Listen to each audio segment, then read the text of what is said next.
My name is Ezra Harding. 78 years old is not the age at which one expects to start life anew, but fate seems to have ordered it that way. I'm sitting in my office, looking out the panoramic windows at the fall garden and thinking about how strange my life has turned out. My house in Conway is a source of pride and the result of 50 years of hard work. 2 floors of Victorian architecture with modern conveniences, 6 bedrooms, 4 bathrooms, a study with a library, a conservatory, and a swimming pool. All of this I built with my own hands. Not literally, of course, but every dollar invested in this house was earned by my labor. I was born into the family of an ordinary postal clerk. My father worked at the same place for 40 years. My mother was a housewife. They taught me 2 things: hard work and honesty. At the age of 16, I got a job as a helper in a store that sold restaurant equipment. Bedford Sloan, the owner, noticed my ingenuity and took me under his wing. "You've got an eye for detail, kid," he'd say when I found faults in machinery that others missed. After Bedford died, I bought the business from his heirs with a huge loan. My wife Agatha supported this crazy decision. "You can do it, Ezra. If not you, then who?" We lived in a tiny apartment, saving money on everything, but I was expanding the business. I went from selling kitchen equipment to full food processing equipment. By 35, my company, Harding Industries, was a leader in 3 states, and by 50, the largest supplier on the East Coast. Agatha. She was always there for me. A humble elementary school teacher with an incredible inner strength. She died 6 years ago of cancer. The doctor said she had 6 months to live, but she made it 2 years. "Don't you dare get sad when I'm gone," she told me a week before she died. "Live life to the fullest. I'll be mad if you turn into a grumpy old man."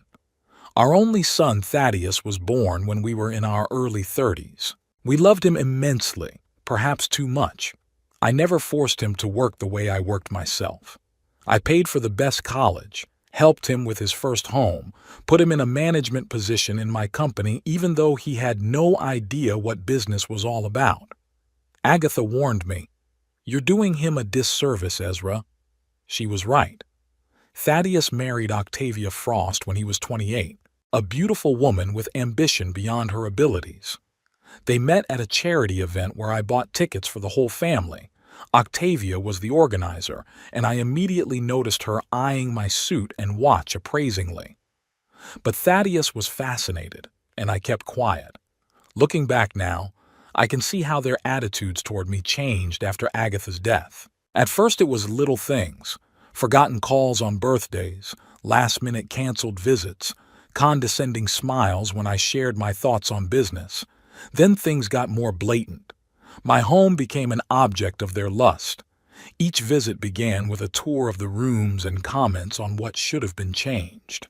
"These Victorian elements are so outdated, Ezra," Octavia had said last month, running her finger over the wood paneling I'd ordered from a Vermont craftsman. "Everyone's doing an open floor plan now. We'd tear down this wall and put a huge couch in here." "It's a load-bearing wall, Octavia," I replied. "Well, the engineers will figure something out," she said. "For money, you can solve any problem." For my money, I wanted to add, but I kept silent. Agatha always said I avoided conflict where I should have put people in their place. That same evening, I overheard their conversation as I returned from the kitchen with a bottle of wine. They were standing in the hallway, unaware of my presence. "How long do you think he'll last?" Thaddeus asked. "Dr. Morrison talked about heart problems." I froze. "Dr. Morrison is my cardiologist. How did Thaddeus know about our conversations?" "Morrison didn't say anything specific," my son continued. "Doctor-patient confidentiality and all that, but he hinted that my father should avoid stress." "Your father's a tough nut to crack," Octavia sighed. "Those old men sometimes live to be 100 years old in spite of everyone. But at least we'll have the house to ourselves. You're the only heir." "Of course I am. I'm thinking of selling it and buying something in Palm Beach." "Sell it?" Octavia raised her voice. "Are you crazy? It's a mansion in the best neighborhood. We'll renovate it and live like kings." "There are too many memories here for me," Thaddeus replied. "Besides, I could use the money to buy 2 houses in Florida." I went quietly back into the kitchen, put the wine down, and went out the back door into the garden. I needed some air. So they weren't just waiting for me to die. They were already planning what to do with my estate. For the next few days, I watched them more closely. I noticed Thaddeus photographing some of the items in the house: antique clocks, paintings, a collection of old maps. Octavia, on the other hand, was studying the documents I'd carelessly left on the table: bank statements, investment reports. During Sunday lunch 2 weeks ago, another telling incident occurred. I was talking about plans to modernize the company's main warehouse. "The new equipment will pay for itself in 3 years and reduce staff by 15%, I explained, really excited about the project. "Dad, do you really think it's worth investing in this now?" Thaddeus interrupted me. "At your age, maybe it's better to just keep the business afloat. Why risk the capital?" "At my age?" I questioned. "Business is a living organism, Thaddeus. If you don't grow, you start to die." "Of course it is," Octavia smiled indulgently. "But you have to admit, Ezra, you don't have to prove anything to yourself or to others. You can afford to relax, to travel. Thaddeus and I will look after the company." I looked at my son. He'd never shown any interest in running a business, preferring to be a vice president with a good salary but no real responsibilities. And now they're offering to oversee my life's work? "You don't even know the names of our key clients," I said to Thaddeus. "That's what managers are for," he countered. "Modern business is all about delegation. Delegation based on understanding processes," I countered. "Have you ever been in a manufacturing plant? Talked to the workers? Do you know what problems they face?" "Dad, that's an old-fashioned approach," my son said. "Now all communication is through the HR department and corporate surveys." I stopped talking. It's useless.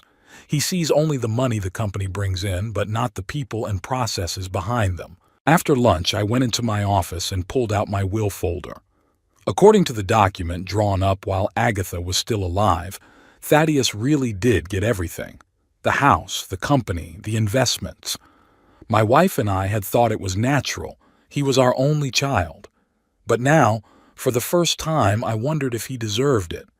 That night, I couldn't sleep for a long time. I stared up at the ceiling of the bedroom where Agatha and I had spent 42 years together and tried to imagine what she would say now. Probably something straightforward and wise at the same time. She was never one for words. In the morning, I made a decision to take a closer look at the relationships in our family. Maybe I'm being overdramatic.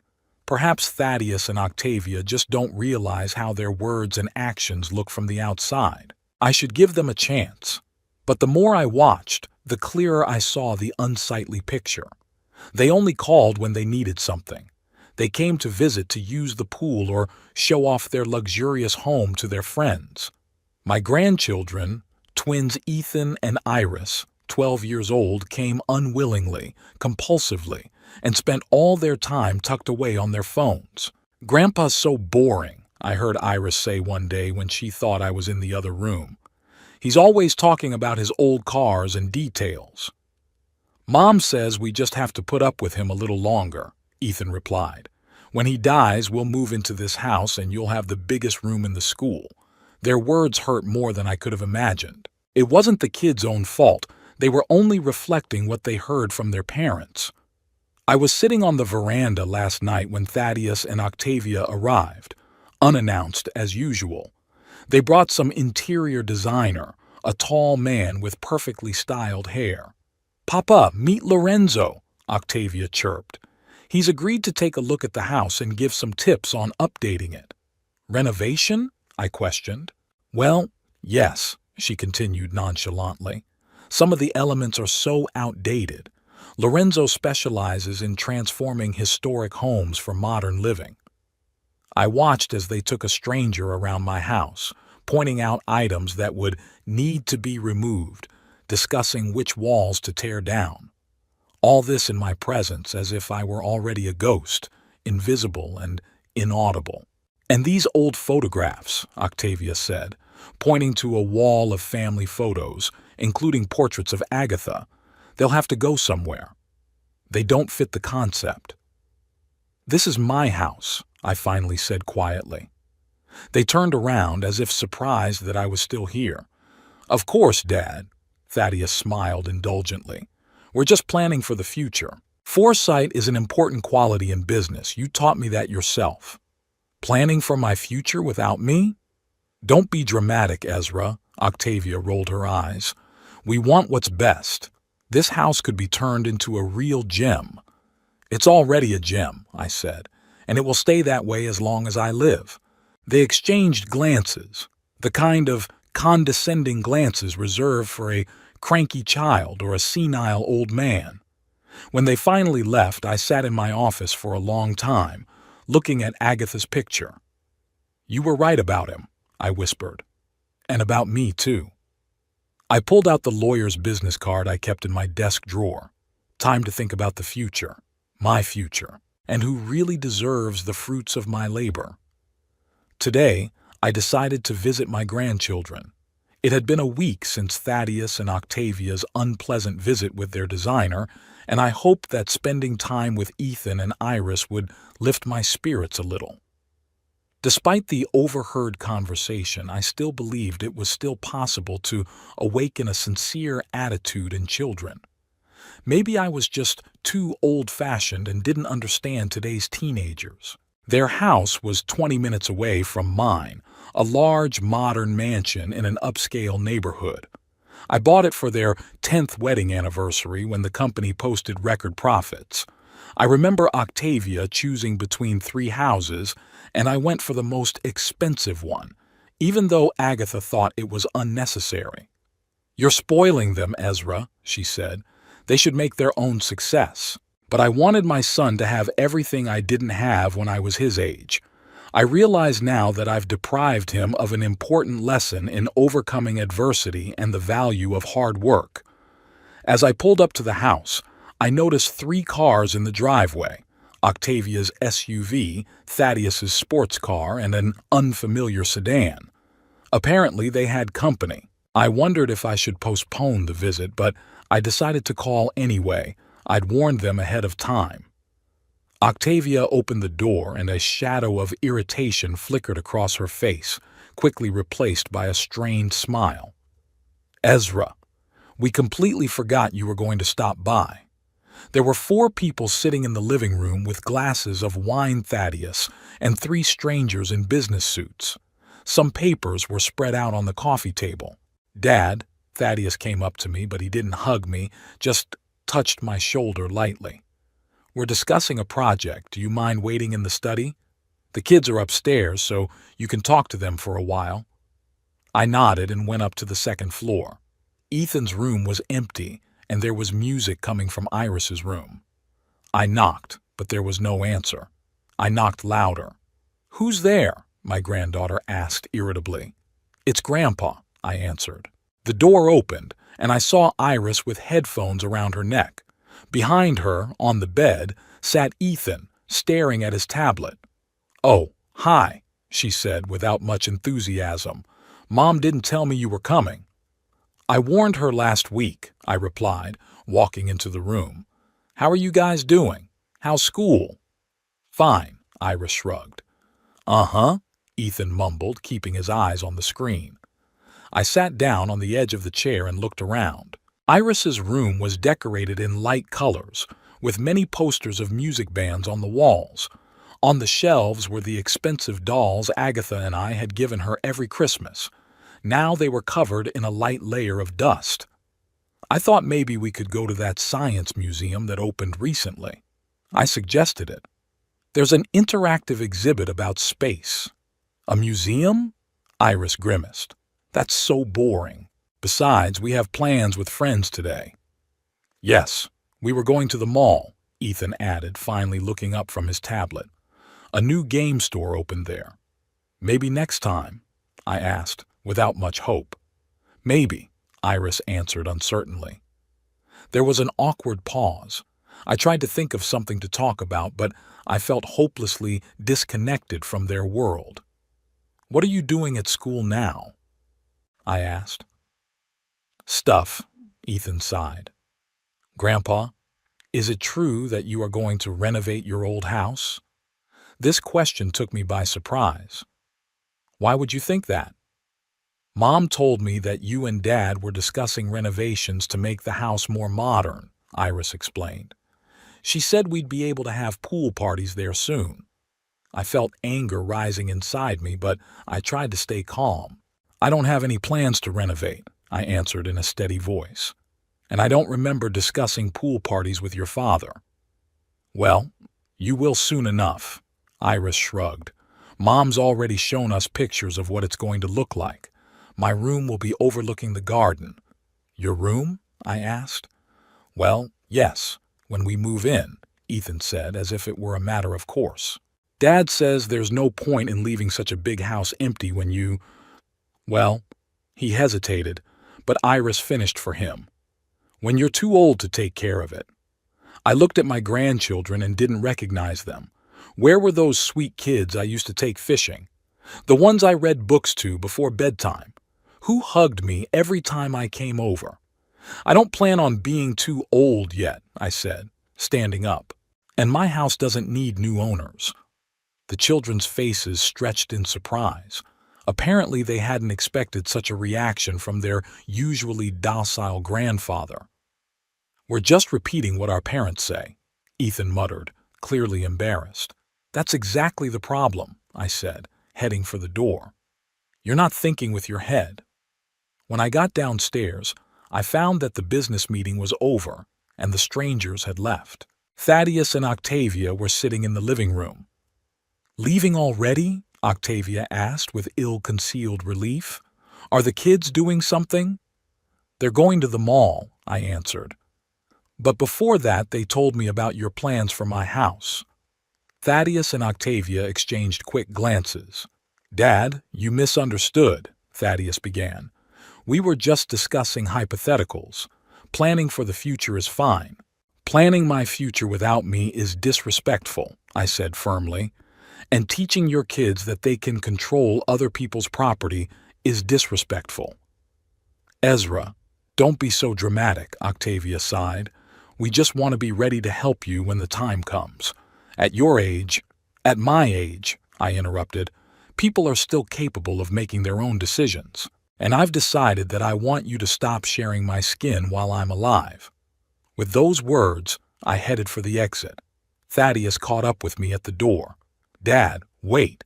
You've got it all wrong. We're just worried about you. You living alone in this huge house, dealing with the company. It's hard." "Then help me," I said, looking him in the eye. "Come to the office. Learn how the business you'll one day inherit works. Become my partner, not just waiting for an inheritance." Thaddeus hesitated. I saw something like guilt flicker in his eyes, but it quickly disappeared. "Dad, you know I have my own projects. Plus, your company. It's a little outdated in the way it's run. I'd change a lot of things if I came here, and you don't like change." "Give it a try," I suggested it. "Come by the office tomorrow. I'll show you around, explain everything. If your ideas make sense, I'm willing to consider them." He had an expression on his face that I knew well from his childhood, a mixture of annoyance and reluctance to do what his parents suggested.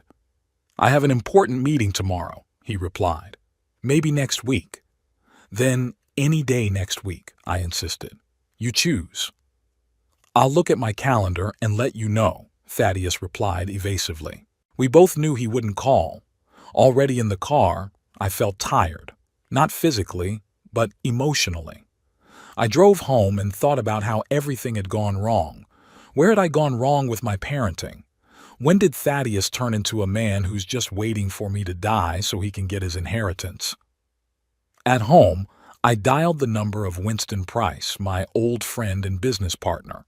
We met 40 years ago when I first started the business, and we've kept in touch ever since, though we've seen each other rarely in recent years. He has knee problems and doesn't like to leave the house. "Ezra!" His husky voice came through the phone. "What a surprise! Are you still alive, you old geezer?" I smiled involuntarily. Winston had always been blunt to the point of rudeness, but that was why I appreciated him. "I'm hanging in there," I answered. "How are your knees?" "Still shitty," he grinned. "But my head's working, and thank goodness for that. To what do I owe the call? Did you decide to visit an old friend?" "If you don't mind," I said, "I need some advice." "That's news to me. Ezra Harding wants advice." He laughed. "Come, of course. Just bring something to drink. My doctor has forbidden alcohol, so I don't have a drop at home." An hour later, I was sitting in Winston's living room, a small but cozy room in his modest house on the outskirts of town. Unlike me, Winston had never chased wealth. He ran a small transportation company that hauled freight for my firm, and was quite content with a steady, average income. "So, what's up?" he asked, pouring us whiskey. "From the look on your face, it's serious." I told him everything. About Thaddeus and Octavia's behavior, about the talk behind my back, about the plans for my house, about my grandchildren repeating what their parents said. Winston listened without interrupting, only occasionally humming or shaking his head. "What do you think you're going to do?" he asked me when I was done. "I don't know," I admitted. "That's why I came to see you. You've always been more decisive." Winston sipped his whiskey and looked out the window thoughtfully. "You know, Ezra, I always told you you were too soft on your son. You gave him everything on a silver platter, and that's the way people are. They don't appreciate what they get without effort." "I know," I sighed. "Agatha used to say that too." "She was a smart woman," Winston nodded. "Too bad you didn't listen to her then. But it's not a question of education now.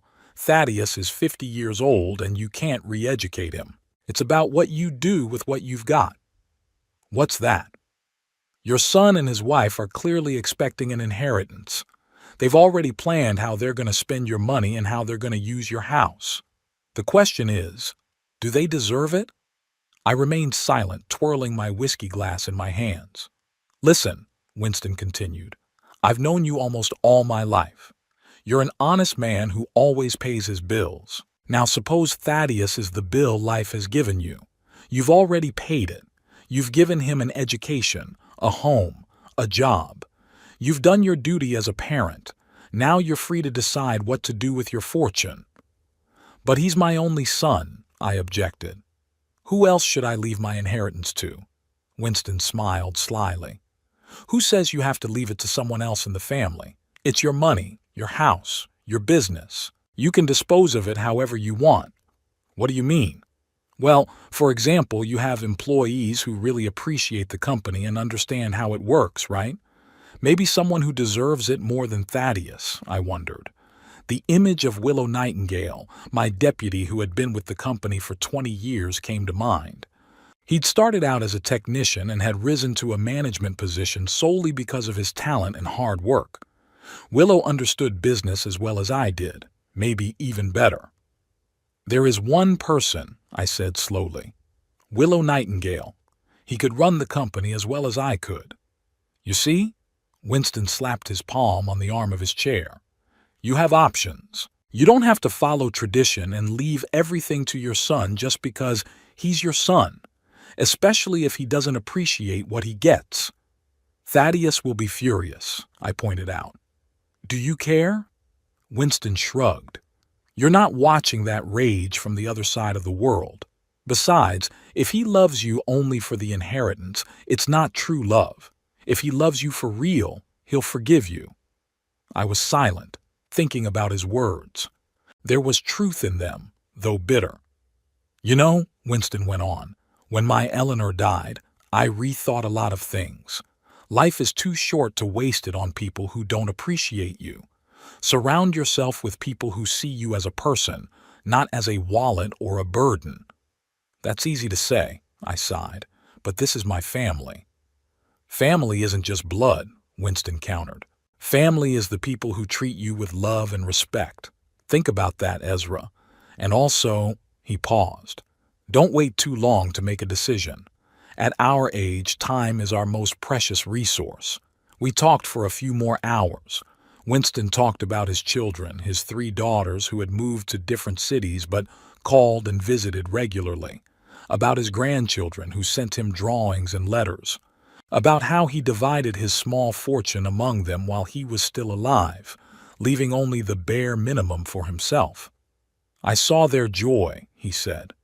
"It's better than leaving everything behind and not seeing how they will use it." As he said goodbye, Winston shook my hand firmly. "Don't let them treat you like a doormat, Ezra. You deserve respect. And remember, what you've earned through your labor belongs to you alone. You have every right to use it as you see fit." All the way home, I thought about our conversation. What if Winston's right? What if I really am free to decide who to leave the fruits of my labor to? The thought both terrified and excited me at the same time. His words, "Don't wait too long," rattled around in my mind. Maybe it was time to act. Yesterday, Thaddeus called out of the blue. Usually he only contacted me when he needed something, but this time his voice sounded almost friendly. "Dad, Octavia and I want to invite you to dinner this Saturday. Nothing fancy, just a family night out." I was wary. 2 weeks had passed since our last conversation and visit to Winston's, and Thaddeus had never once mentioned my offer to come to the office. The sudden invitation to dinner seemed suspicious. "What's the occasion?" I asked. "Need an excuse to see your father."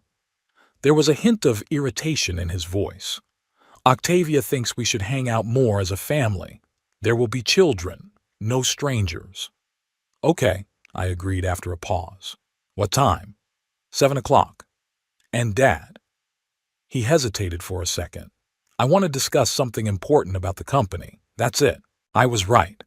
There was an ulterior motive behind the invitation. "I'm listening." "No, I'd rather do it in person. Nothing urgent, just an idea I'd like to discuss with you." All day before dinner, I wondered what Thaddeus was up to. Over the past month, I had been following the company's affairs more closely, visiting the office more often, talking to the employees. Perhaps Thaddeus had noticed my activity and was concerned. Saturday night, I wore my best suit, a navy blue tailored suit with a subtle pinstripe. Agatha always said it made me look younger. I put on the cufflinks she'd given me for my 40th birthday, simple silver squares with flecks of malachite. I wanted to look presentable in case there was a serious business conversation to be had. Thaddeus's house was all lit up when I pulled up. Octavia opened the door with a wide smile, like she was really happy to see me. "Ezra, how wonderful of you to come." She kissed me on the cheek, leaving a trace of lipstick. "Come on in. Everyone's already in the living room." Everyone turned out to be just Thaddeus and the kids. Ethan and Iris were sitting on the couch staring at their phones. They barely looked up when I walked in. "Hello," I said. "It's good to see you." "Hi, Grandpa," Iris mumbled, not looking away from the screen. Thaddeus came up to meet me. "Dad, you look great." He patted me on the shoulder. "Would you like a drink? Whiskey? Or maybe a martini?" "Whiskey," I said. "On the rocks." He headed for the bar, but Octavia was working around me, settling me into a chair, putting a pillow under my back like I was a frail old man. "How are you feeling, Ezra?" she asked with exaggerated concern. "You look alert. Dr. Morrison said your vitals are good for your age." "Are you in touch with my cardiologist?" I wondered. "Oh, we met by chance at a charity event last month," she waved her hand. "He brought you up when he found out I was your daughter-in-law." I doubted Dr. Morrison would discuss my health with Octavia, but I decided not to argue. Thaddeus returned with the drinks and we moved to the table. The dinner was unusually fine. Octavia served oysters as an appetizer, then duck breast with cherry sauce, and finally chocolate fondant with ice cream. Everything was professionally prepared, no doubt ordered from the restaurant. Thaddeus was pouring expensive wine that I knew cost at least $200 a bottle. All this ostentatious luxury only heightened my suspicions. The conversation at the table was strained. Octavia asked me about my health, about the house, about whether it was hard for me to manage such a large household. Thaddeus chimed in with occasional remarks about how important it was at a certain age to think about the future. The children were silent, occasionally glancing over at their parents. After dessert, Octavia sent Ethan and Iris upstairs and brought coffee and brandy. "So," I said when it was just the three of us, "is there something you wanted to discuss about the company, Thaddeus?" He exchanged a glance with Octavia and straightened up, as if preparing for an important announcement. "Yes, Papa. I've been thinking a lot about the future of Harding Industries, and I've come to the conclusion that we need a change." "What kind of change?" "Strategic." He paused. "I believe we should consider selling the company." I felt my heart skip a beat. A sale? The company I'd spent 50 years building? "Dad, you have to understand," Thaddeus said in that tone you use to explain the obvious to a child. "The market is changing. Small and medium-sized equipment suppliers are being displaced by large corporations. While Harding Industries is still afloat, we could get a good price." "Get a good price," I repeated slowly. "And then what? 500 people lose their jobs." "Not necessarily," Octavia intervened. "The new owners can keep some of the staff. Of course, there will be optimization, but it's a normal business process." "Optimization," I chuckled. "That's a nice word for mass layoffs." "Ezra, be realistic," Octavia stepped forward. "You're 78 years old. How much longer are you going to be able to run this company? And Thaddeus, with all due respect, isn't ready to take on that kind of responsibility." "Thank you for your candor, dear," Thaddeus said dryly. "I'm just telling the truth," she parried. "You said yourself that you didn't want to waste your life with this outdated company." I looked at them and couldn't believe my ears. They weren't just planning to get rid of my legacy. They were discussing it right in front of me, as if my opinion meant nothing. "What do you plan to do with the money from the sale?" I asked, trying to speak calmly. "Well," Thaddeus cheered up, "I have a few ideas for startups, plus real estate investments. Octavia has long dreamed of a house in Florida. What about the employees who've been with the company for decades? Willow Nightingale, who's devoted 20 years of her life to Harding Industries." "Willow will get a nice payoff," Thaddeus shrugged. "He'll find another job. He's smart." I stayed silent, trying to control my anger. This was the final proof of how far my son had strayed from the values I'd tried to teach him. "Harding Industries is not for sale," I finally said. "Not now, not in the future." Thaddeus sighed as if he'd expected that answer. "Dad, I understand your attachment to the company, but you have to think about the future, your family, Octavia and me, grandchildren." "I am thinking about the future," I replied. "The future of the 500 people who depend on me, the future of the customers who have trusted us for decades, the reputation I've spent a lifetime building." "Reputation," Octavia snorted. "Who needs it in the 21st century? Only money matters, Ezra. Everything else is sentimental nonsense." Those words struck a chord with me. "Sentimental nonsense?" I said it again. "Honesty, integrity, being true to one's word, those are nonsense to you?" "Don't twist my words," she said. "I'm talking about business. Everyone sells and buys companies today. It's normal." "Not for me," I cut her off. "Harding Industries isn't just a business. It's my life's work, my legacy." "Legacy?" Octavia didn't hide her irritation. "That's what it is. Are you afraid that no one will remember the name of Ezra Harding when you're gone?" "Octavia," Thaddeus said warningly, but she didn't stop. "Tell me honestly, Ezra." She leaned across the table to me. "You just can't stand the idea that your time has passed, that the world has moved on, that younger people think differently." I looked her straight in the eye. "I'm well aware that the world is changing, but there are some things that remain the same. Respect for your elders, gratitude for what you've been given, caring for those who depend on you." "Oh, don't start your moralizing," She rolled her eyes. In my day, young people respected their elders. You know what I say? Maybe older people don't always deserve respect just because they're older. Octavia, Thaddeus tried to intervene again, but she was unstoppable. Do you think we should tiptoe around you because you built some company? Because you have money? Money that we'll still have when you die? That's enough, Thaddeus shouted, but it was too late. So that's what this is all about, I said slowly. You're just waiting for me to die so you can have my fortune. Don't be silly, Dad, Thaddeus began, but I interrupted him. Listen to your wife, son. At least she's honest. I stood up from the table, feeling my hands shaking with anger. The company is not for sale, and as long as I'm alive, it will operate as I see fit. Octavia jumped up too, her face contorted with anger. You old egotist, she shouted, thinking only of yourself, about your legacy. Have you thought about us? About how we live while you sit in your big house and play boss? Octavia, stop it. Thaddeus tried to calm her down, but she pushed his hand away. No, let her know. Let him know we're tired of waiting. Tired of pretending that we're interested in his senile stories, his outdated views on business. Tired of pretending we don't want his money. At least now I know the truth, I said, heading for the door. Yes, you do, she shouted after me. You know what I think of you, of your business, of your stupid house that you refuse to sell or even renovate. I stopped and turned around. My house is none of your business, Octavia. Not now, not in the future. It doesn't concern you?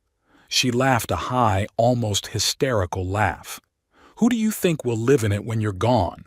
Certainly not the ghosts of your precious Agatha.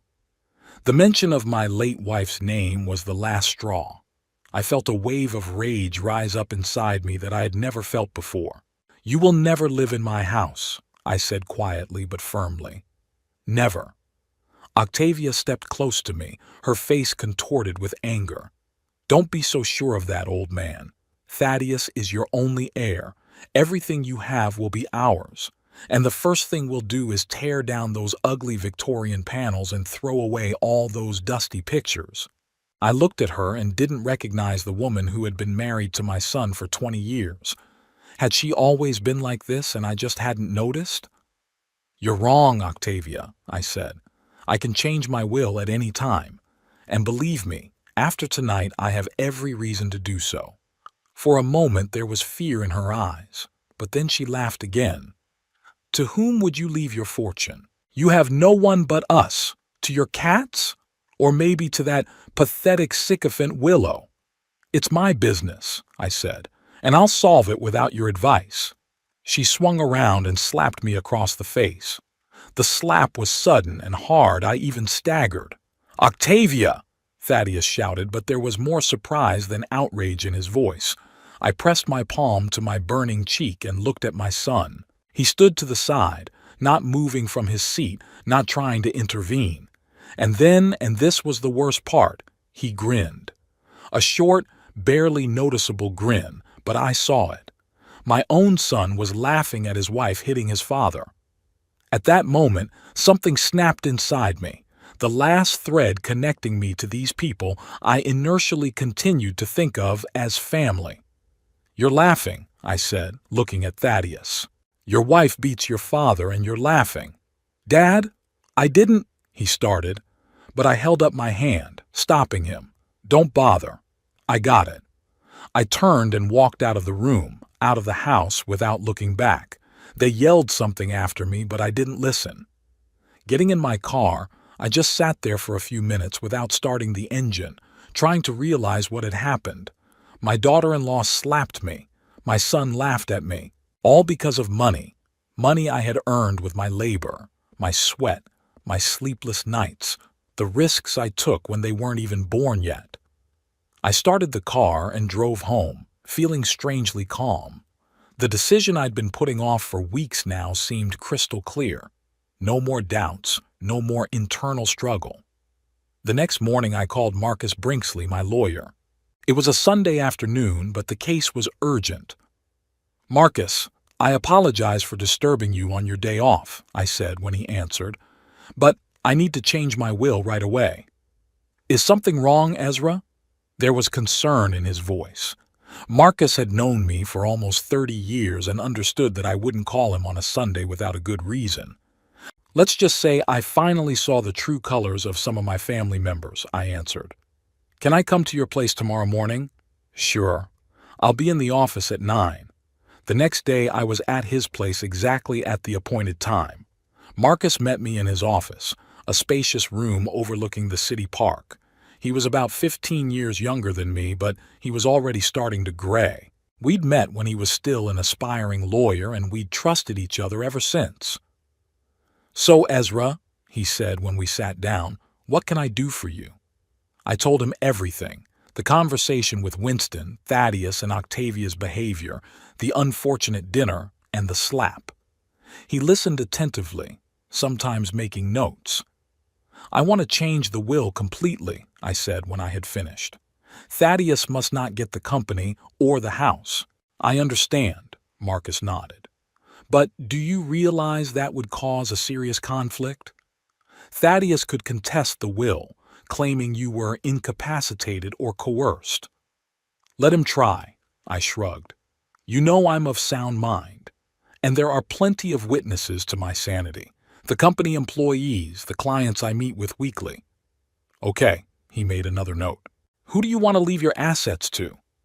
"The company and the house to Willow Nightingale," I answered without hesitation. "He's been with me for 20 years, knows the business inside out, and most importantly, shares my values. He'll keep Harding Industries the way I built it. And personal savings? Investments? I've been thinking. A small amount, say 50,000, to Thaddeus. I don't want him to be able to say I've completely disinherited him. The rest—" I paused. "The rest of it to Willow, too. He deserves it more than anyone else." Marcus looked at me studyingly. "Are you sure, Ezra? This is a big decision." "I've never been so sure in my life," I answered firmly. "I want my legacy to go to someone who values it. Someone who will continue what I started, not destroy it at the first opportunity." He nodded and began the paperwork. The process took several hours. There were many details to take into account so that the new will would be legally flawless and could not be challenged. When everything was ready, I signed several copies in the presence of 2 witnesses from Marcus's law firm. "That's it," Marcus said as he sealed the documents. "Your company and house are now officially destined for Willow Nightingale. Do you want to let him know that?" I shook my head. "Not yet. Let it be a surprise. For everyone." As I left Marcus's office, I felt unusually light. It was as if the weight that had been weighing on me for months was finally gone. I had made a decision, and it was the right one. Now I had to move on with my life, and maybe make a few more changes. But that's another story. After visiting Marcus and changing my will, something changed in me. It was as if a weight had been lifted off my shoulders for years, and for the first time in a long time I could breathe freely. The decision was made, the papers were signed, and now I could move on. The first thing I did was mute my phone. Thaddeus called several times a day. At first I didn't answer, then I stopped noticing the calls altogether. After a week he started coming to the house, but I asked the housekeeper to tell him I wasn't there. One day she handed me a note from him. "Dad, we need to talk. What happened was a terrible mistake. Octavia hasn't been herself lately. Please give us a chance to explain." I crumpled the note and threw it away. There was nothing to explain. The slap and my son's chuckle told me more than any words could. At the office, I started spending more time with Willow Nightingale. I talked to him mostly about work-related matters before, but now I wanted to get to know him better as a person. After all, he was going to be the keeper of my life's work. Willow was 30 years younger than me, a tall, thin man with alert gray eyes and prematurely graying temples. He joined the company 20 years ago as a technician, and through hard work and intelligence had risen to the position of deputy director. I'd always appreciated him for his professionalism, but only now was I beginning to notice his human qualities: kindness, tact, a sense of humor. "Willow," I said one day, inviting him into my office, "I have an unusual favor to ask of you. Could you show me how our new warehouse management system works? I know it's not your job, but I'd like to understand the process from the inside." He looked at me in surprise. "Of course, Mr. Harding, but shouldn't Thaddeus be doing this? He's the vice president of operations after all." "Thaddeus is busy with other projects," I said evasively. "Besides, you're better at the practical aspects of business." Willow blushed slightly at the compliment. "Thank you for your confidence. I'd be happy to show you around." We spent the whole day in the warehouse. Willow enthusiastically explained how the new system worked, introduced me to the employees, and showed me how the processes were optimized. I could see the respect in which the workers treated him. They asked him questions, gave him advice, joked with him. It was the kind of respect that you can't buy with money or a job title. It is earned through years of honest work and treating people fairly. At the end of the day, as we were heading back to the office, Willow suddenly asked, "Mr. Harding, may I ask a personal question?" "Sure. Why are you suddenly interested in warehouse operations? It's not like you." I smiled at his powers of observation. "Let's just say, Willow, I'm reprioritizing. I want to make sure the company's in good hands." "Are you planning on retiring?" There was concern in his voice. "Not anytime soon," I reassured him. "But we have to think about the future. The company has to live on even when I'm gone." "I understand," he nodded. "If you need any help with succession planning, I'm always available." "Thank you, Willow. I appreciate it." In the weeks that followed, I began to systematically introduce him to all aspects of running the company: finance, marketing, key account management. Technically, it looked like preparation for his empowerment, but in reality, I was preparing him for his role as the future owner of Harding Industries. Willow picked up on everything on the fly. He asked the right questions, offered interesting solutions, and sometimes even argued with me respectfully but firmly. I became more and more convinced that I had made the right choice. One day, while reviewing the financial statements, I noticed the name of the chief accountant of our largest client, D. Fernsby. "Who's D. Fernsby?" I asked Willow. "They used to have a different accountant, I think." "Doris Fernsby," he replied. "She's been working there for about a year. Very competent, actually. Thanks to her, we were able to optimize our supply chain and save both companies a lot of money." "Interesting," I said thoughtfully. "Maybe we should invite her to lunch to discuss further cooperation." Willow looked at me in surprise. "Usually, the sales department does that." "Sometimes it's good to break protocol," I smiled. "Please organize it."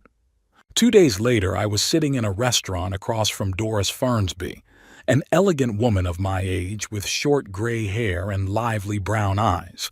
She held herself with dignity, talking business, occasionally inserting a subtle joke. I found myself thinking that it was a long time since I had met such an interesting companion. "So, Mr. Harding," she said when we had finished discussing business, "why did you really want to meet? It's unlikely that the president of a company personally discusses deliveries with a client's accountant." I laughed. "You're very perceptive, Mrs. Fernsby." "Miss," she corrected. "I've never been married. And please, call me Doris." "Only if you call me Ezra," I suggested.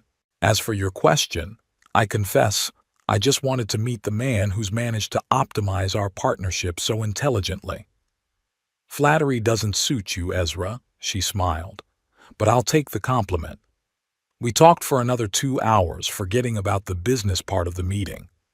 Doris told me that she'd worked as an accountant all her life, starting her career in the era of paperwork. She loved opera, traveling, and detective novels. Lived alone in a small apartment with a cat named Chopin. "Why didn't you ever get married?" I asked. "If you don't think the question is indelicate." "I won't," she looked thoughtfully out the window.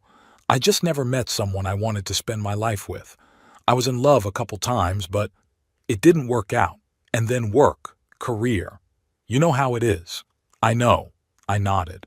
I was lucky to have Agatha. We were together for 47 years.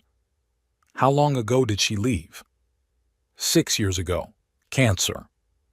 Doris touched my arm sympathetically. I'm sorry. It must have been hard. Yeah, I said quietly. But she taught me to appreciate every day, to live life to the fullest while I could. A wise woman, Doris smiled. I wish I'd known her. You would have been friends, I said confidently. You have a lot in common. After that lunch, we began to meet regularly, first under the pretext of discussing business matters, then just for fun. We went to the opera, to museums, just strolling in the park. Doris was intelligent, educated, and had a subtle sense of humor. Next to her, I did not feel like an old widower, but just a man enjoying the company of an interesting woman. One day, I invited her to my house for dinner. She spent a long time walking through the rooms, looking at paintings, books, photographs. You have a beautiful home, Ezra, she said. It has a sense of history, of character. Thank you, I was touched by her words. Agatha and I spent years designing this place. Every single thing here has a story.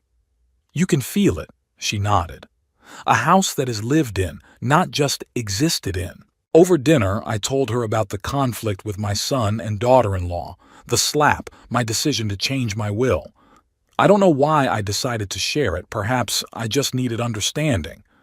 Doris listened attentively without interrupting. Well, she said when I finished, it sounds like you've made a difficult but good decision. Sometimes you have to let go of people who don't appreciate you, even if it's family. You don't think I'm being cruel? I asked. Thaddeus is my only son, after all. Cruel? She shook her head. No, Ezra. Cruel is punching an old man in the face. Cruel is laughing at your own father's humiliation. You're just protecting yourself and your legacy from people who don't deserve it. Her words were a balm to my soul. For the first time, someone fully supported my decision, without reservations or doubts. Thank you, Doris, I said quietly. You have no idea how much your understanding means to me. She smiled and squeezed my hand lightly. You're welcome. She stayed at my place that night. We just talked until deep into the night and then fell asleep in the chairs by the fireplace like old friends. In the morning, I made breakfast and we ate pancakes on the veranda, watching the birds in the garden. It felt so natural, so easy, like we'd known each other all our lives. Meanwhile, at work, I continued to prepare Willow for her future role. We spent a lot of time together, discussing strategic issues, meeting with key clients. I was introducing him to important people in the industry, bringing him into circles where I'd only ever appeared before. Gradually, the company began to notice these changes. There were rumors that I was grooming Willow to be my successor. Thaddeus had heard about it, of course. He was still listed as vice president, but he was effectively removed from major decisions. When I arrived at the office one morning, the receptionist told me that Thaddeus was waiting for me in the reception area. He's been here for 2 hours, she added in a whisper. He said he wouldn't leave until he talked to you. I sighed. It was bound to happen sooner or later. All right, send him in. Thaddeus looked gaunt and sleep-deprived. His usually immaculate suit was wrinkled and he had a razor cut on his cheek. Dad, he began without preamble, what's going on? Why are you avoiding me? Why aren't you answering your cell phone? Why are you putting Willow in charge of jobs I should be doing? I looked at him calmly. You know the answers to all of those questions yourself, Thaddeus. Because of the other night? He ran his hand nervously through his hair. Dad, it was a mistake. Octavia hasn't been herself lately, work problems, stress. She didn't mean to hurt you. She slapped me, I said dryly. And you laughed. I didn't laugh, he exclaimed. I was shocked. It was a nervous laugh, if you saw anything at all. I've seen enough, I replied. And it's not just the slap. It's about the way you both treat me, my home, my life's work. You're waiting for me to die so you can inherit." Thaddeus turned pale. "What do you mean by that?" "I have changed my will," I replied calmly. "Neither you nor Octavia will get the company or the house anymore." "What?" He jumped to his feet. "You can't do this. I am your son, your only heir." "Yes, I can," I remained unperturbed. "And I already have." "To whom?" His voice shook with rage. "Who did you leave everything to? That sycophant Willow?" I didn't say anything, but my face must have given away the answer. "Willow?" Thaddeus laughed disbelievingly. "You left everything to Willow? To a person who has nothing to do with you? Who just works for you for a paycheck?" "To a man who respects me and appreciates what I've created," I countered. "A man who isn't waiting for me to die so he can sell off everything I've built." Thaddeus collapsed back into his chair, covering his face with his hands. "Papa, you don't understand. We never wanted to hurt you. We were thinking about the future." "Your future," I clarified. "Not mine, not the future of the company or the employees." He looked up at me with a look of despair. "It's Octavia," he said quietly. She's putting pressure on me. Always talking about money, about the house, about what we could do with your inheritance. I just wanted her to be happy." "So you let her insult me? Plan my death behind my back?" "I didn't know she'd go that far," he shook his head. "Believe me, I was just as shocked as you were." I sighed. Maybe he really was trying to make things right in his own way. But it was too late. "Thaddeus," I said more gently, "I didn't cut you out of the will completely. You'll get a certain amount of money, but the company and the house will go to Willow. That's my final decision." After we talked, it was like Thaddeus and Octavia decided to take me by force. They called several times a day, came by unannounced, sent flowers and gifts. Octavia even sent a letter of apology, formal, cold, obviously written at Thaddeus's insistence. I didn't return the calls, didn't receive them at home, returned the gifts. I tore up Octavia's letter before I finished it.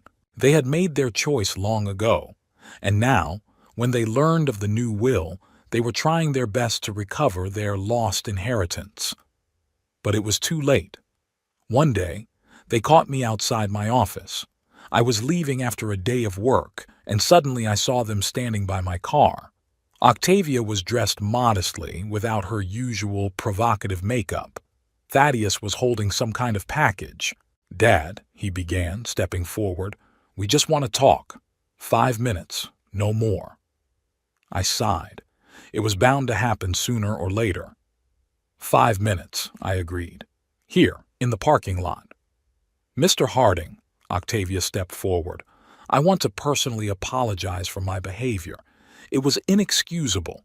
I was out of my mind from stress, from problems, but that's no excuse. I did a terrible thing and I deeply regret it." Her voice sounded sincere, but her eyes remained cold, calculating. I couldn't see any real remorse in them, only fear of losing the money. "We brought you a present." Thaddeus held out a package. "It's a scrapbook of family photos. I found a lot of old pictures of you, Mom, me as a kid. I thought you might like it. I didn't take it." "Thaddeus, Octavia," I said calmly, "I appreciate your visit, but my decision will not change. Neither apologies nor gifts will regain my trust." "But we are family," Thaddeus exclaimed. "Doesn't that mean anything?" "Family isn't just blood," I answered in Winston's words. "Family is respect, support, love, all of which I don't see in your relationship with me.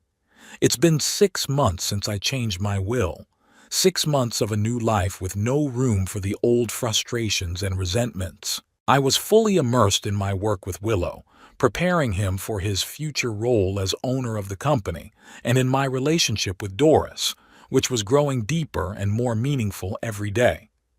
Doris often stayed with me, and sometimes I slept over in her modest but cozy apartment. We went to the theater, to concerts, to restaurants.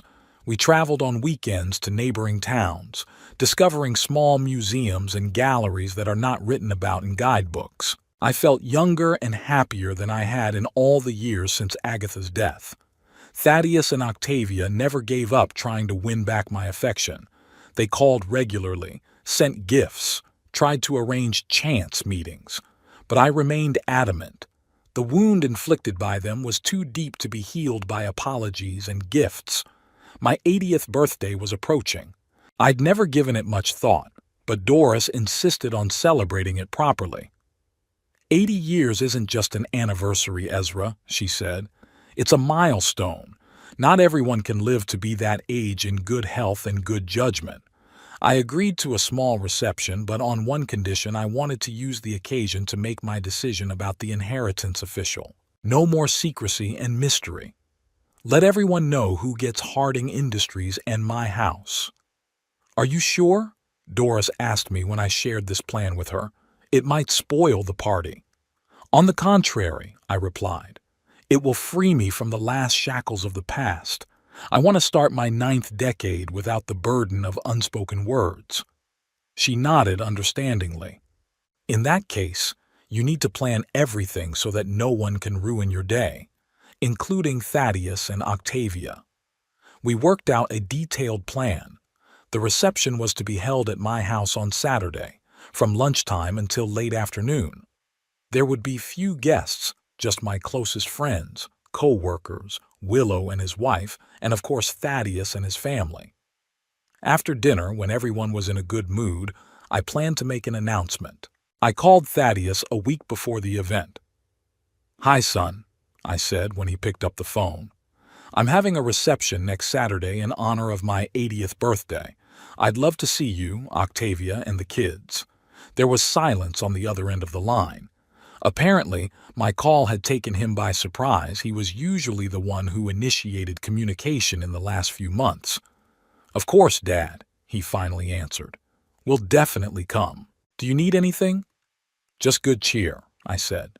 "Everything else is already organized." On the day of the reception, the weather was beautiful, warm, sunny, with a slight breeze. It was as if nature herself had decided to give me a gift. Doris arrived early in the morning to help with the final preparations.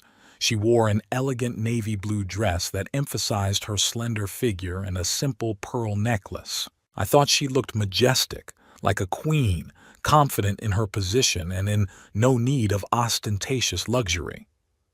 The guests began to arrive around noon. Winston and his daughters, my old friends from business circles, a few key employees of the company. Willow and his wife Martha were among the first to arrive, bringing a huge bouquet of my favorite white lilies. Thaddeus, Octavia, and the twins showed up at exactly the appointed time. They were dressed with elegance, clearly preparing to impress. Octavia was holding a small box wrapped in silver paper. "Happy birthday, Dad." Thaddeus hugged me, but the embrace was cold and formal. "Thank you for inviting us, Ezra," Octavia smiled. "We're so happy to be here on this special day." I noticed her gaze slip to Doris, who was standing next to me. Something akin to jealousy flashed in her daughter-in-law's eyes. "I'd like you to meet her," I said. "This is Doris Fernsby, my—" I hesitated for a moment, not knowing how to introduce our relationship, but Doris came to the rescue. "His close friend," she held out her hand to Octavia. "Pleased to meet you." Octavia shook her hand with a strained smile. Likewise, lunch was a relaxed affair. The food was excellent. I'd hired the best chef in town. Wine flowed, toasts and congratulations were made. Even Thaddeus seemed to thaw and began to communicate more naturally. Only Octavia remained tense, casting wary glances at Doris and Willow. After dessert, I stood up, drawing the attention of the guests. "My friends," I began, "thank you for sharing this day with me. 80 years is a respectable age. An age when you look back and think not only about the past, but also about the future, about what you will leave behind." A slight whisper ran through the room. Everyone sensed that something important was about to happen. "Many of you know that for the past 6 months I've been actively preparing a successor to run Harding Industries," I continued. Someone who will carry on my work and preserve the values on which the company has been built over the years. I noticed Thaddeus tense up. Octavia put a hand on his shoulder as if to keep him from making any sudden movements. But today, I want to go further. I want to officially announce my decision regarding the inheritance. And so that there are no misunderstandings, I've brought a copy of my will. I took an envelope out of my jacket pocket and placed it on the table in front of me. According to this document, notarized 6 months ago, upon my death, Harding Industries and this house and all of its assets passed to... I paused, looking directly at Thaddeus. He looked at me with an expression that was a mixture of hope and fear. Willow Nightingale. There was absolute silence in the room. All eyes turned to Willow, who sat frozen with shock. His wife Martha covered her mouth with her hand. What? Thaddeus broke the silence. His voice sounded strained. Are you kidding, Dad? No, Thaddeus, I'm dead serious, I said calmly. Willow will get controlling interest in the company in this house, on the condition that she makes sure I live comfortably for the rest of my life. But I'm your son. Thaddeus jumped up, knocking over his chair. Your only son! Your blood! Yes, you are my son, I agreed.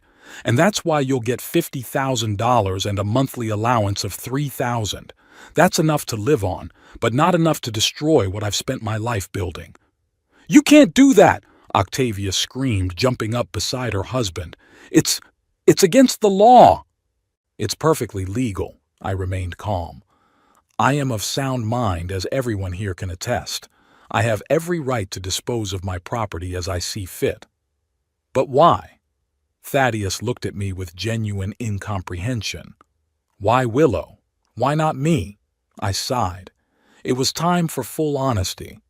Because Willow respects what I've built. He understands the value of the company, not just in dollars, but in the people who work there, in the reputation we've earned over decades. He won't sell off assets at the first opportunity. He won't lay off employees for short-term gains. He wouldn't turn my house into a trendy blandness. Would I have done all that? Thaddeus asked bitterly. You're the one who talked about selling the company, I reminded him. About strategic changes that would really mean the end of the company. You and Octavia had already planned how you would remodel the house before I died. It was just an idea, Octavia exclaimed. We would never do anything without your consent. Let me remind you, my voice became harsher, you slapped me when I disagreed with your plans. And my son laughed. That was 6 months ago, and nothing has changed since then. You still see me only as a purse, a source of inheritance. Thaddeus collapsed back into his chair, covering his face with his hands. What can I do? He asked deftly. What can I do to change your mind? Nothing, I answered firmly. The decision has been made. The papers are signed. Willow will be my heir. I turned to Willow, who was still sitting stunned by the news. If you agree to accept this inheritance, of course. Willow rose slowly. His face was pale, but his eyes shone with determination. Mr. Harding, Ezra, I don't know what to say. This is a great honor and an even greater responsibility. I'll do my best to honor your trust. I know, I smiled. That's why I chose you. This is outrageous. Octavia couldn't contain her anger. We are your family, and you're giving everything to a stranger. Willow's not an outsider, I argued. He's been a part of Harding Industries for 20 years, and he's never given me any reason to question his loyalty to the company and its values. Values, Octavia interjected. All you care about is your precious company. What about us? What about your grandchildren? I looked at Ethan and Iris, who sat with their mouths open, watching the drama unfold. My grandchildren will get a good education, I said.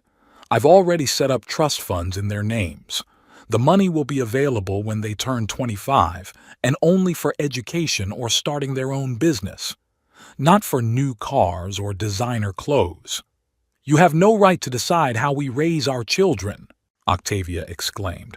I don't, I agreed. But I have every right to decide how to use my money. And I've decided not to let you spoil your children by teaching them easy money. Thaddeus stood up suddenly, grabbed his coat, and headed for the exit. Let's go, Octavia, he said quietly. There is nothing more for us to do here. Octavia followed him, pushing the children forward. At the door, she turned around. You're going to regret this, Ezra. Her voice shook with anger. When you're alone, surrounded by strangers, you'll remember that you turned your back on your own family. I'm not alone, I said calmly, looking at Doris. And these people are not strangers to me. They've become my real family, the kind that's based on respect and love, not on expectations of inheritance. Octavia slammed the door so hard that the glass shook. There was an awkward silence in the room after they left. The guests looked at each other, not knowing how to react to what had happened. I apologize for the scene, I said, standing up. Let's continue our celebration. After all, it's not every day that a person turns 80. Gradually, the atmosphere lightened. The music began to play and conversations resumed. Willow came up to me, still looking shocked. Ezra, I gotta tell you, I never even dreamed of this. It's too generous. You deserve it, Willow. I put my hand on his shoulder. And I know you won't let me down. Never, he said seriously. I will preserve and enhance what you've created. You have my word. The evening went on, but I felt strangely empty. The confrontation with my son had exhausted me more than I had expected. Doris noticed this and quietly suggested, "Why don't you get some rest? I'll keep an eye on the guests." I nodded gratefully and retired to the study. Sitting in my favorite chair, I thought about what had happened. It was painful to see Thaddeus's reaction, but I didn't question my decision. Sometimes you have to be cruel to be fair. Half an hour later, there was a quiet knock on the door. It was Doris. "How are you?" she asked anxiously. "I'm fine," I answered. "I just needed to get my thoughts together." She sat down next to me, taking my hand. "You did the right thing, Ezra. It wasn't easy, though." "I know." I squeezed her hand. "Thank you for being there for me." We sat like that for a while, just enjoying the silence and each other's presence. Then Doris suddenly said, "I've been wanting to suggest something to you for a long time, but I've been hesitant. Maybe now is the right time." "I'm listening," I smiled. "Let's go traveling," she blurted out. "Not for a weekend in a neighboring town, but for real. Italy, France, Greece, all those places we talked about. You deserve it, Ezra. We both do." I looked at her, feeling warm inside. This woman who had come into my life so late understood me better than anyone else. "Did you mean it?" I asked. "What about work?" "To hell with work," she laughed. "I can retire at any time, and you can leave the company to Willow. He's ready. Isn't that what you've been training him for?" She was right. Willow was ready to take over Harding Industries, and I was ready to start a new chapter of my life, a chapter that would be free of old hurts and disappointments. "You know," I said slowly, "that's the best idea I've heard in a long time. Let's do it. Let's see the world while we still can." Doris's eyes shone with joy. "Really? You're not kidding?" "I'm dead serious." I kissed her hand. "Where do we start? Italy? France?" "Italy," she answered without hesitation. "Rome, Florence, Venice, then France, Paris, Provence, then Greece, Athens, Santorini." I listened to her list of cities and countries and felt the past receding with each name, giving way to the future. A future that I will spend with a woman who understands and appreciates me for who I am. We walked back to the guests, holding hands. The party was in full swing. Willow and Martha were dancing to slow music. Winston was telling jokes to an attentive audience. My staff chatted amongst themselves, relaxed and happy. No one brought up the unpleasant scene with Thaddeus and Octavia. No one talked about the will or the inheritance. We just enjoyed the moment, a moment full of life and possibility. When the last guest left, Doris and I sat on the veranda, looking up at the starry sky. "You know," I said, "Agatha said to me before she died, 'Don't be sad when I'm gone. Live life to the fullest.' I think it was only now that I really understood what she meant." "She was a smart woman," Doris smiled. "I wish I'd had the chance to meet her." "She would have approved of you," I said confidently. "You both know the value of life and you're not afraid to take it all." We were silent for a moment, enjoying the silence and the cool night air. "So," Doris finally said, "when do we leave for our trip?" "As soon as we get our visas and tickets booked," I said. "I think we can start in a month." "Great." She rested her head on my shoulder. "I'll have time to get my affairs in order and get ready." I hugged her, feeling a strange peace. There was a future ahead of me, full of new discoveries and experiences. A future that I would spend with a man who saw me not as a wallet, but as a person. And it was worth all the hard decisions I had to make.